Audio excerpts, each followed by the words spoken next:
இறையேசுவில் பிரியமான சகோதர சகோதரிகளே, திரு அவை இன்று இயேசுவின் தூய்மை மிகு பெயரை நினைவு கூறுகின்றது.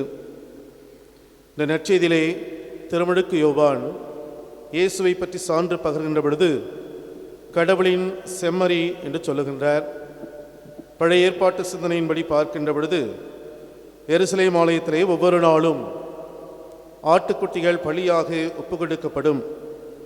இவர் நிறைவான முழுமையான இறைவனுக்கு உகந்த பலியாக இருப்பார் என்பதை முன்னுணர்த்தும்படி யோவான் ஆண்டவர் இயேசுவை கடவுளின் செம்மறி என்று சொல்லுகின்றார்.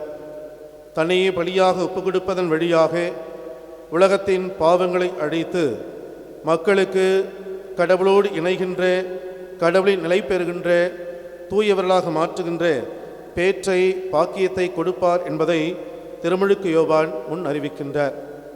நாம் தூய்மையாக இருக்க வேண்டும், நேர்மையாக இருக்க வேண்டும் என்றால் இறைவனோடு இணைந்திருக்க வேண்டும்.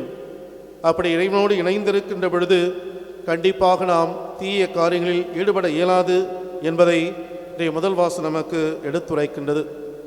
ஆக இயேசுவோடு, இயேசுவின் பெயரை நம்பிக்கையோடு அறிக்கையிட்டு நாம் வாழுகின்ற பொழுது கண்டிப்பாக அவர் நமக்கு மீட்பராக, தூய நிலை அடையக்கூடிய ஒரு வாய்ப்பை தரக்கூடியவராக இருப்பார் என்பதை இன்றைய வாசகங்கள் நமக்கு போதிக்கின்றது.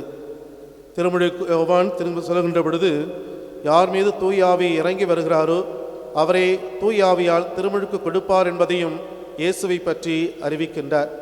ஆக ஆண்டவர் இயேசு இறைவனால் அனுப்பப்பட்ட மெசியா என்பதை அவர் முன் அறிவிக்கின்றார். அதை மக்களுக்கு நற்செய்தியாக பறைசாற்றுகின்றார்.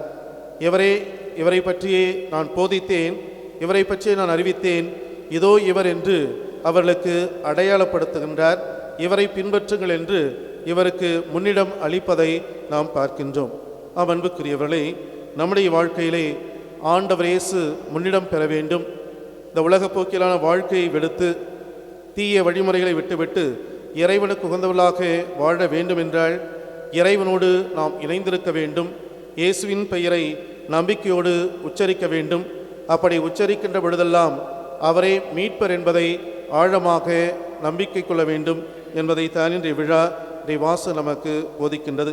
எனவே நாமும் ஆண்டவர் இயேசுவில் முழுமையான நம்பிக்கையுடையவர்களாக அவருடைய திருப்பெயரை உச்சரிப்பது போதெல்லாம் இறைவன் நமக்கு அருளும் அமைதியும் ஆற்றலும் வலிமையும் தருவார் என்ற ஒரு ஆழமான நம்பிக்கையோடு விசுவாசத்தோடு அவருடைய திருப்பெயரை அறிக்கையிடவும் அவர் திருப்பெயரின் வழியாக இறைவேண்டல் செய்யவும் முன்வருவோம்.